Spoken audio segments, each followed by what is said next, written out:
നമ്മുടെ രാജ്യത്ത് നിലനിൽക്കുന്ന ജുഡീഷ്യൽ നടപടിക്രമങ്ങളെ പോലും കാറ്റിൽ പറത്തിക്കൊണ്ട് ഒരു വിചാരണയ്ക്ക് മുൻപേ തന്നെ രാഹുൽ മാങ്കൂട്ടം എന്ന യുവ നേതാവിനെ വിധി എഴുതുവാൻ വ്യഗ്രത കാട്ടിയ മുഖ്യധാര വാർത്താ ചാനലുകൾക്കും അവർക്ക് കുടപിടിച്ച ചില രാഷ്ട്രീയക്കാർക്കുമുള്ള കനത്ത തിരിച്ചടിയാണ് ഇന്ന് ബഹുമാനപ്പെട്ട കേരള ഹൈക്കോടതി പുറപ്പെടുവിച്ചിരിക്കുന്ന ഒരു ഇടക്കാല ഉത്തരവ് എന്ന് പറയുന്നത്. ബലാത്സംഗ കേസിൽ കുറ്റാരോപിതനായ പ്രതി ചേർക്കപ്പെട്ട പാലക്കാടിൻ്റെ യുവ MLA രാഹുൽ മാങ്കൂട്ടം തിരുവനന്തപുരം സെഷൻസ് കോടതിയെ മുൻകൂർ ജാമ്യാപേക്ഷയുമായി സമീപിച്ചിരുന്നു. ഈ മുൻകൂർ ജാമ്യാപേക്ഷ തള്ളിയതിനെ തുടർന്ന് മുതിർന്ന അഭിഭാഷകനായ രാജീവ് മുഖേന രാഹുൽ ബഹുമാനപ്പെട്ട കേരള ഹൈക്കോടതിയെ മുൻകൂർ ജാമ്യാപേക്ഷയുമായി സമീപിക്കുകയായിരുന്നു. ഈ കേസ് ഇന്ന് ഡിസംബർ 6 പരിഗണിക്കെടുത്ത ഹൈക്കോടതി വാദം പോലും കേൾക്കാൻ നിൽക്കാതെ ഈ കേസ് 15 തീയതിയിലേക്ക് മാറ്റിവെക്കുകയും അതുവരെ രാഹുലിൻ്റെ അറസ്റ്റ് തടയുകയുമാണ് ചെയ്തത്. ഇവിടെ വാദം കേട്ടിട്ടില്ല എങ്കിൽ കൂടിയും രാഹുൽ സമർപ്പിച്ചിട്ടുള്ള വിശദമായ ഹർജിയിലെ കാര്യങ്ങൾ പരിഗണിച്ചുകൊണ്ടാണ് കോടതി ഇത്തരമൊരു ഇടക്കാല ഉത്തരവ് പുറപ്പെടുവിച്ചിട്ടുള്ളത് എന്ന വസ്തുതയും നാം മനസ്സിലാക്കണം. രാഹുൽ തൻ്റെ പരാതിയിൽ അല്ലെങ്കിൽ ഹർജിയിൽ ചൂണ്ടിക്കാട്ടിയിട്ടുള്ള കാര്യങ്ങൾ ഏറെ ഗൗരവതരമാണ്, അത് ചർച്ച ചെയ്യപ്പെടേണ്ടതാണ്, അത് വിശദമായി കേൾക്കേണ്ടതാണ് എന്ന് വ്യക്തമാക്കിക്കൊണ്ടാണ് ഹൈക്കോടതി ഡിസംബർ 15 വരെ രാഹുലിൻ്റെ അറസ്റ്റ് തടഞ്ഞിട്ടുള്ളത്. നിലവിലെ രാഷ്ട്രീയ സാഹചര്യം കണക്കിലെടുക്കുമ്പോൾ രണ്ടാമത്തെ കേസിൽ രാഹുലിനെ അറസ്റ്റ് ചെയ്യുവാൻ പോലീസിന് മുമ്പിൽ ചെറിയ സാധ്യതകൾ അവശേഷിക്കുന്നുണ്ട് എങ്കിൽ കൂടിയും ആ കേസിൽ ഇതുവരെയും പരാതിക്കാരിയുടെ വിശദമായ മൊഴി പോലും രേഖപ്പെടുത്താത്ത സാഹചര്യത്തിൽ അതിനും അവർക്ക് കഴിയില്ല എന്ന വിലയിരുത്തലിലേക്കും നിയമവൃത്തങ്ങൾ ഈ ഘട്ടത്തിൽ എത്തുന്നുണ്ട്. ഇനി എന്തുകൊണ്ടാവാം ഹൈക്കോടതി ഇത്തരത്തിൽ 9 ദിവസത്തേക്ക് രാഹുലിൻ്റെ അറസ്റ്റ് തടഞ്ഞത് എന്ന് ചോദിച്ചാൽ, രാഹുലിൻ്റെ ഹർജിയിൽ ഉന്നയിച്ചിരിക്കുന്ന ഗൗരവതരമായ കാര്യങ്ങളുടെ ഗൗരവം ഹൈക്കോടതി തിരിച്ചറിയുന്നത് കൊണ്ട് തന്നെയാണ് എന്ന വിലയിരുത്തലിലേക്കാണ് നാം എത്തിച്ചേരേണ്ടത്.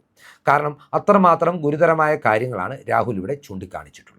ആദ്യമേ തന്നെ പറയട്ടെ, ഈ പെൺകുട്ടിയുമായിട്ടുള്ള രാഹുലിൻ്റെ ബന്ധത്തെ അയാൾ ഒരു ഘട്ടത്തിലും ഈ ഹർജിയിൽ മറച്ചു വെക്കുവാൻ ശ്രമിക്കുന്നില്ല. ചില മാധ്യമങ്ങൾ റിപ്പോർട്ട് ചെയ്യുന്നതനുസരിച്ച് രാഹുലിൻ്റെ മുൻകൂർ ജാമ്യാപേക്ഷ തിരുവനന്തപുരത്തെ കോടതിയിൽ നിന്ന് കേസിൻ്റെ മെറിറ്റുകളിലേക്ക് കടന്നുകൊണ്ടാണ് തള്ളിയത് എന്ന വാദമുഖത്തിനും പ്രസക്തിയില്ല. കാരണം നമ്മുടെ രാജ്യത്തെ നിയമ സംവിധാനം അനുസരിച്ച് ഒരു കേസിൻ്റെ മെറിറ്റിലേക്ക് കോടതി കടക്കുന്നത് അതിൻ്റെ വിചാരണാ വേളയിലാണ്. ജാമ്യാപേക്ഷകൾ സമർപ്പിക്കുമ്പോൾ കോടതിക്ക് മുന്നിലുള്ള പരിഗണന എന്ന് പറയുന്നത് പ്രഥമ ദൃഷ്ട്യാ ഈ പരാതിയിൽ കഴമ്പുണ്ടോ, അതിൽ അന്വേഷണം നടത്തേണ്ടതുണ്ടോ, അത്തരത്തിലൊരു അന്വേഷണം നടത്തുന്നതിനെ സ്വാധീനിക്കുവാൻ പ്രാപ്തിയുള്ള ഒരു വ്യക്തിയാണോ ഈ കേസിലെ പ്രതി എന്ന് പറയുന്നത്, തെളിവുകൾ അയാൾ നശിപ്പിക്കുവാൻ സാധ്യതയുണ്ടോ, സാക്ഷിമൊഴികളെ അയാൾ സ്വാധീനിക്കുവാൻ സാധ്യതയുണ്ടോ, അയാൾ അന്വേഷണവുമായി സഹകരിക്കാതിരിക്കാൻ സാധ്യതയുണ്ടോ, ഇത്തരം വസ്തുതകളെ അടിസ്ഥാനപ്പെടുത്തിയാണ് ഒരാളുടെ മുൻകൂർ ജാമ്യാപേക്ഷയിലോ കോടതികൾ തീരുമാനമെടുക്കുന്നത്. എന്നാൽ ഇതിൽ നിന്നെല്ലാം വളരെ വ്യത്യസ്തമായി കൃത്യമായ ചില അജണ്ടകളോടുകൂടിയാണ് കേരളത്തിലെ മുഖ്യധാരാ വാർത്താ ചാനലുകൾ, ചില മാധ്യമങ്ങൾ നീങ്ങിയത് എന്ന് പറയേണ്ടി വരും. അതുകൊണ്ട് തന്നെയാണ് കേസിൻ്റെ മെറിറ്റ് അടക്കം പരിഗണിച്ച് രാഹുലിൻ്റെ മുൻകൂർ ജാമ്യാപേക്ഷ തിരുവനന്തപുരം കോടതി തള്ളി എന്ന റിപ്പോർട്ടിംഗ് അവർ വളരെ വിശദമായി തന്നെ നടത്തിയത്. ഇനി യഥാർത്ഥ കാര്യത്തിലേക്ക് വരാം. എന്തുകൊണ്ടായിരിക്കും ഹൈക്കോടതി രാഹുലിൻ്റെ അറസ്റ്റിന് തടയിട്ടത് എന്ന് ചോദിച്ചാൽ, രാഹുൽ കോടതിയിൽ സമർപ്പിച്ചിട്ടുള്ളത് വളരെ ഗുരുതരമായിട്ടുള്ള ആരോപണങ്ങളും പരാതികളുമാണ്. അതിനകത്ത് കൃത്യമായി മാധ്യമങ്ങളുടെ ഇടപെടലുകൾ സൂചിപ്പിക്കുന്ന ചില വസ്തുതകളും അയാൾ നിരത്തുന്നുണ്ട്. അതിജീവതയുടെ ചില കോൺവെർസേഷനുകളുടെ അടിസ്ഥാനത്തിലുള്ള തെളിവുകൾ കൂടി ഇതിനെ സാധൂകരിക്കുവാൻ അയാൾ നൽകുന്നുണ്ട്. അതിജീവിത ഒരു മാധ്യമ പ്രവർത്തകയാണെന്ന് ഈ ഹർജിയിൽ രാഹുൽ തന്നെ വ്യക്തമാക്കുന്നുണ്ട്. ഒരു രാഷ്ട്രീയക്കാരൻ എന്ന നിലയിൽ ഈ മാധ്യമ പ്രവർത്തകയുമായി രാഹുൽ ബന്ധപ്പെടുകയും ആ ബന്ധം കൂടുതൽ ദൃഢമാകുകയും ചെയ്തു. ഈ ബന്ധം ദൃഢമായ ഘട്ടത്തിൽ ഈ പെൺകുട്ടി വിവാഹിതയാണ്, അവരുടെ ഭർത്താവിൽ നിന്ന് വേർപിരിഞ്ഞ് കഴിയുകയാണെന്ന് താൻ തിരിച്ചറിഞ്ഞുവെന്നും രാഹുൽ സമ്മതിക്കുന്നുണ്ട്. എന്നാൽ ഇതുമായി ബന്ധപ്പെട്ട് പിന്നീട് പറയുന്ന കാര്യങ്ങളാണ് ഏറെ ഗുരുതര സ്വഭാവമുള്ളത്. ഈ പെൺകുട്ടി ഒരു മാധ്യമ സ്ഥാപനത്തിൽ ജോലി ചെയ്യുകയും അവിടെ നിന്ന് ലോങ് ലീവ് എടുക്കുകയും ചെയ്യുന്ന ഒരു സാഹചര്യം ഉണ്ടായി. തിരികെ റീജോയിനിങ്ങിനായി എത്തിയപ്പോൾ രാഹുലും ഈ പെൺകുട്ടിയും തമ്മിലുള്ള ഊഷ്മളമായ ബന്ധത്തെക്കുറിച്ച് മാധ്യമ സ്ഥാപനത്തിൻ്റെ മാനേജ്മെൻറ്റ് അറിഞ്ഞിരുന്നു എന്ന് ഈ പെൺകുട്ടിയുടെ ചാറ്റിലൂടെ സാധൂകരിക്കുവാൻ രാഹുൽ ശ്രമിക്കുന്നുണ്ട്. അങ്ങനെ റീജോയിനിങ്ങിനെത്തിയ പെൺകുട്ടിയോട് രാഹുലുമായുള്ള ബന്ധത്തിലുണ്ടായ ഉലച്ചിലിനെ തുടർന്നാണ് താൻ ലോങ് ലീവ് എടുത്തത് എന്ന് എഴുതി നൽകുവാൻ ഈ മാധ്യമ സ്ഥാപനം നിർബന്ധിച്ചു എന്ന ആരോപണമാണ് രാഹുൽ മുന്നോട്ട് വെക്കുന്നത്. ഇതിന് പിന്നാലെ രാഹുൽ ഉയർത്തുന്ന വാദമുഖങ്ങളാണ് ഏറെ പ്രസക്തമാകുന്നത്. ഈ പെൺകുട്ടിയും രാഹുലും തമ്മിലുള്ള ബന്ധത്തിൽ ഉലച്ചിലുണ്ടാകുവാനുള്ള പ്രധാനപ്പെട്ട കാരണക്കാർ മാധ്യമങ്ങളാണെന്നാണ് രാഹുൽ പറഞ്ഞു വെക്കുന്നത്. അതായത് മാധ്യമങ്ങളിൽ, കൃത്യമായി പറഞ്ഞാൽ റിപ്പോർട്ടർ ടി വിയിൽ ആദ്യമായും പിന്നീട് മറ്റ് മാധ്യമങ്ങൾ പുനഃസംപ്രേഷണം ചെയ്തതുമായ ശബ്ദ സംഭാഷണങ്ങളും ചില വാട്സാപ്പ് ചാറ്റ് സ്ക്രീൻഷോട്ടുകളും പെൺകുട്ടിയുടെ അറിവോടുകൂടിയല്ല പുറത്തു പോയിട്ടുള്ളത് എന്നാണ് രാഹുൽ പറയുന്നത്. ഇതൊരു പക്ഷേ പെൺകുട്ടി തന്നെ രാഹുലിനോട് പറഞ്ഞിട്ടുള്ള കാര്യങ്ങളായിരിക്കാം. അത്തരത്തിൽ പെൺകുട്ടിയുടെ ഐഡൻറ്റിറ്റി കോംപ്രമൈസ് ചെയ്യപ്പെടുന്ന സാഹചര്യത്തെക്കുറിച്ച് രാഹുലും പരാതിക്കാരിയും ഒരുപോലെ തന്നെ ഭയപ്പെട്ടിരുന്നു. എന്നാൽ രാഹുലിൻ്റെ ഭാഗത്തു നിന്നാണ് ഈ ചാറ്റുകളും ശബ്ദ സംഭാഷണങ്ങളും ചോർന്നത് എന്ന സംശയം പരാതിക്കാരിയിൽ ഉണ്ടായി എന്നാണ് രാഹുൽ പറഞ്ഞു വെക്കുന്നത്. അതിനാൽ തന്നെ ഈ ഒരു സാഹചര്യത്തിൽ അവർ തമ്മിലുള്ള വിശ്വാസ്യതയിൽ ഇടിവ് സംഭവിക്കുകയും ബന്ധത്തിൽ വിള്ളൽ വീഴുകയും ചെയ്തു. പിന്നീട് അല്പകാലം കഴിഞ്ഞ് മറ്റൊരു ചാനലിലും ഇതേ രീതിയിലുള്ള ചില പുതിയ സംഭാഷണങ്ങളും ചാറ്റ് സ്ക്രീൻഷോട്ടുകളും പ്രത്യക്ഷപ്പെട്ടതോടെ പെൺകുട്ടിക്ക് തൻ്റെ മുഖം രക്ഷിക്കുവാൻ പരാതി കൊടുക്കുകയല്ലാതെ മറ്റു മാർഗങ്ങളില്ലാതായി എന്ന വാദമുഖമാണ് രാഹുൽ മുന്നോട്ട് വെക്കുന്നത്. സ്വാഭാവികമായും നമ്മൾ തന്നെ നേരത്തെ പറഞ്ഞിട്ടുള്ളതുപോലെ മാധ്യമങ്ങളുടെ ഭാഗത്തു നിന്ന് അവരുടെ റിപ്പോർട്ടിങ്ങിൻ്റെ അടിസ്ഥാനത്തിൽ വലിയ രീതിയിലുള്ള സമ്മർദ്ദം പെൺകുട്ടിക്ക് മേൽ ഉണ്ടായിരിക്കുവാനുള്ള സാധ്യതകൾ വ്യക്തമാണ്. അതിനാൽ തന്നെ പെൺകുട്ടി നേരിൽ മുഖ്യമന്ത്രിയെ കണ്ട് ഒരു പരാതി നൽകുകയായിരുന്നു. എന്നാൽ ബലാത്സംഗ കേസ് നിലനിൽക്കില്ല എന്ന് മനസ്സിലാക്കിക്കൊണ്ട് രാഹുലിനെ കൂടുതൽ ഗൗരവതരമായ കുറ്റകൃത്യത്തിൽ പ്രതിയാക്കുവാൻ പ്രോസിക്യൂഷൻ അല്ലെങ്കിൽ അന്വേഷണ സംഘം കെട്ടിച്ചമച്ചതാണ് നിർബന്ധിത ഗർഭചിത്രം എന്ന ആരോപണമാണ് രാഹുൽ ഉന്നയിക്കുന്നത്. തീർച്ചയായും രണ്ട് വ്യക്തികൾ തമ്മിൽ പരസ്പര സമ്മതത്തോടുകൂടി ശാരീരിക ബന്ധമുണ്ടാകുകയും പിന്നീട് ഇവർ തമ്മിലുള്ള ആ ഒരു ബന്ധത്തിൽ വിള്ളൽ വീഴുമ്പോൾ ഈ ശാരീരിക ബന്ധത്തെ ബലാത്സംഗമായി ചിത്രീകരിക്കുവാൻ കഴിയുകയില്ല എന്നുമുള്ള സുപ്രീം കോടതിയുടെ വിധിയടക്കം ഉദ്ധരിച്ചുകൊണ്ടാണ് രാഹുലിൻ്റെ മുൻകൂർ ജാമ്യാപേക്ഷ എന്ന വസ്തുതയും നാം മനസ്സിലാക്കേണ്ടതുണ്ട്. അതുപോലെ തന്നെ താൻ എല്ലാ കാര്യത്തിലും വിശദീകരണം നൽകുവാൻ തയ്യാറാണെന്നും തൻ്റെ ഭാഗങ്ങൾ ന്യായീകരിക്കുവാനുള്ള കൃത്യമായ തെളിവുകൾ ഹാജരാക്കുവാനുള്ള ശേഷി തനിക്കുണ്ട് എന്നും രാഹുൽ വ്യക്തമാക്കുന്നുണ്ട്. അതിനാൽ തന്നെ അന്വേഷണ ഉദ്യോഗസ്ഥരിൽ നിന്ന് സുപ്രീം കോടതി മുൻപ് നടത്തിയിട്ടുള്ള വിധി പ്രകാരമുള്ള സാമാന്യ നീതി പ്രതീക്ഷിക്കുന്നു എന്ന വാദമുഖവും രാഹുൽ മുന്നോട്ട് വെക്കുന്നുണ്ട്. നിയമാനുസൃതം ഒരു പ്രതിക്ക് അല്ലെങ്കിൽ കുറ്റാരോപിതന് നൽകേണ്ട FIRൻ്റെ പകർപ്പോ മൊഴി പകർപ്പോ ഇതുവരെ രാഹുൽ മാങ്കൂട്ടത്തിന് ലഭ്യമാക്കിയിട്ടില്ല എന്നും അതിനുവേണ്ടി അപേക്ഷിച്ചിട്ട് പോലും അത് ലഭ്യമാക്കുന്ന ഒരു സാഹചര്യം ഉണ്ടായിട്ടില്ല എന്നും ഗുരുതരമായ ഒരു ആരോപണമായി രാഹുൽ ഈ മുൻകൂർ ജാമ്യാപേക്ഷയിൽ ചൂണ്ടിക്കാട്ടുന്നുണ്ട്. ഇത്തരത്തിൽ വളരെ വിശദമായി പ്രതിപാദിച്ചിരിക്കുന്ന കാര്യങ്ങൾ അല്ലെങ്കിൽ വാദമുഖങ്ങൾ പരിഗണിച്ചതിന് ശേഷം തന്നെയാണ് രാഹുലിനെ അറസ്റ്റ് ചെയ്യുന്നതിൽ നിന്ന് വിലക്കിക്കൊണ്ടുള്ള ഒരു ഉത്തരവ് ബഹുമാനപ്പെട്ട ഹൈക്കോടതിയിൽ നിന്ന് ഉണ്ടായിട്ടുള്ളത്. ഇവിടെ നാം മനസ്സിലാക്കേണ്ടുന്ന ചില വിഷയങ്ങളുണ്ട്. ഒരു ഘട്ടത്തിൽ പോലും ഇരയുടെ ഐഡൻറ്റിറ്റി വെളിപ്പെടുത്തുവാൻ രാഹുൽ മാങ്കൂട്ടം തയ്യാറായിട്ടില്ല. ഒരു ഘട്ടത്തിൽ പോലും ഈ ബന്ധം ഉണ്ടായിരുന്നുവെന്നോ ഇല്ലായിരുന്നുവെന്നോ അയാൾ മാധ്യമങ്ങളിലൂടെ ഒരു പ്രസ്താവന നടത്തിയിട്ടില്ല.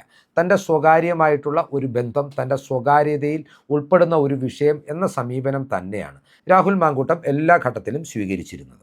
എന്നാൽ രണ്ട് വ്യക്തികളുടെ സ്വകാര്യമായ ഈ ബന്ധത്തിലേക്ക് അവരുടെ സ്വകാര്യതയിലേക്ക് കടന്നു കയറിക്കൊണ്ട് ചില ശബ്ദരേഖകളുടെയും ചില ചാറ്റ് സ്ക്രീൻഷോട്ടുകളുടെയും അടിസ്ഥാനത്തിൽ ഒരു തകർന്നുപോയ പ്രണയബന്ധത്തെ പീഡനവും ബലാത്സംഗവും നിർബന്ധിത ഗർഭചിത്രവുമായി ചിത്രീകരിക്കുവാനുള്ള മാധ്യമങ്ങളുടെ വ്യഗ്രതയെക്കുറിച്ച് കേരളം ജാഗ്രത പാലിക്കേണ്ടതുണ്ട്.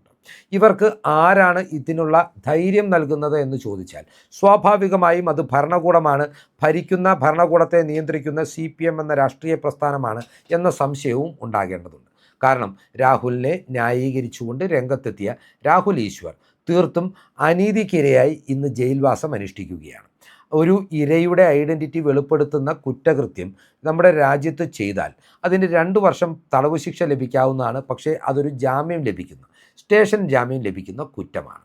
എന്നാൽ ഇരയെ അപകീർത്തിപ്പെടുത്തി എന്ന ഒരു വകുപ്പ് കൂടി തിരികെ കയറ്റിയിട്ടാണ് രാഹുലിൻ്റെ വക്താവായിരുന്ന രാഹുൽ ഈശ്വറിനെ ഇപ്പോൾ ജയിലിൽ അടച്ചിരിക്കുന്നത്.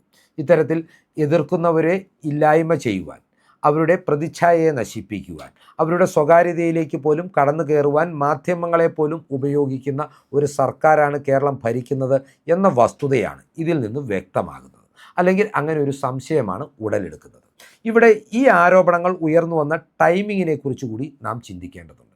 സർക്കാരിന് തീർച്ചയായും മുഖം നഷ്ടപ്പെടുത്തിയ ശബരിമലയിലെ സ്വർണ്ണക്കൊള്ള സജീവ ചർച്ചയാകുന്ന ഒരു തെരഞ്ഞെടുപ്പിൻ്റെ മൂർധന്യതയിലാണ് രാഹുലിനെ കുറിച്ചുള്ള ആരോപണങ്ങൾ വീണ്ടും ഉയർന്നു വന്നത്. ഈ ആരോപണങ്ങൾ ഉയർന്നു വന്നതിന് പിന്നാലെ തന്നെ ഈ ആരോപണങ്ങൾ പുറത്തു കൊണ്ടുവന്നു എന്നവകാശപ്പെടുന്ന കേരളത്തിലെ ചില മുഖ്യധാരാ മാധ്യമങ്ങൾ ഈ വിഷയത്തിലേക്ക് മാത്രമായി അവരുടെ ചർച്ചകൾ ചുരുക്കുന്നതും നാം കാണുന്നുണ്ട്. ഒളിഞ്ഞും തെളിഞ്ഞും അവരുടെ മാധ്യമ പ്രവർത്തനം ഈ സർക്കാരിനും CPMനും മുഖ്യമന്ത്രിയായ പിണറായി വിജയനും അനുകൂലമായിട്ടുള്ളതാണ് എന്ന വസ്തുതയും നാം മനസ്സിലാക്കേണ്ടതുണ്ട്.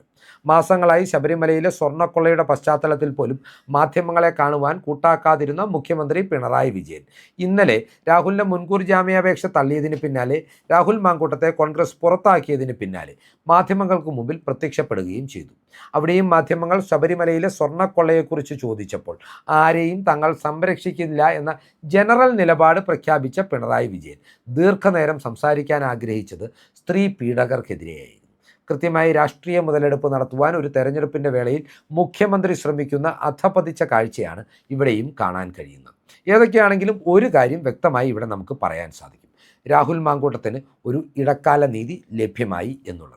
ഇനി അയാൾ ഉയർത്തുന്ന വാദമുഖങ്ങൾ ബഹുമാനപ്പെട്ട കേരള ഹൈക്കോടതി വിശദമായി കേൾക്കുക തന്നെ ചെയ്യും. അയാളുടെ വാദമുഖങ്ങളിൽ കഴമ്പില്ല എന്ന് കണ്ടാൽ അയാളുടെ മുൻകൂർ ജാമ്യാപേക്ഷ നിരസിക്കുകയും അയാളെ അറസ്റ്റ് ചെയ്യുവാനുള്ള സാഹചര്യം ഒരുക്കുകയും ഹൈക്കോടതി ചെയ്യുക തന്നെ ചെയ്യും. ഇവിടെ ആരെയും ന്യായീകരിക്കുന്നതിന് വേണ്ടിയല്ല ഇത്തരം കാര്യങ്ങൾ വ്യക്തമാക്കുന്നത്. നേരെ മറിച്ച് നമ്മുടെ രാജ്യത്ത്, നമ്മുടെ നാട്ടിൽ വ്യവസ്ഥാപിതമായ ഒരു ജുഡീഷ്യൽ സംവിധാനമുണ്ട്. അതിനുമേൽ സമ്മർദ്ദം ചെലുത്തുവാൻ മാധ്യമങ്ങളും രാഷ്ട്രീയ പ്രസ്ഥാനങ്ങളും ശ്രമിക്കുമ്പോഴാണ് പലപ്പോഴും ഇരയാക്കപ്പെട്ടവർക്കും പ്രതിയാക്കപ്പെട്ടവർക്കും നീതി നിഷേധിക്കപ്പെടുന്ന സാഹചര്യം ഉണ്ടാകുന്നത്. ഏതാണെങ്കിലും രാഹുൽ മാങ്കൂട്ടം വിഷയത്തിൽ അയാൾക്ക് ധാർമ്മികമായ ചില തെറ്റുകൾ സംഭവിച്ചിട്ടുണ്ട്. പക്ഷേ ഇവിടെ ആ ഇരയെപ്പോലെ തന്നെ അയാളും വേട്ടയാടപ്പെടുകയാണ്.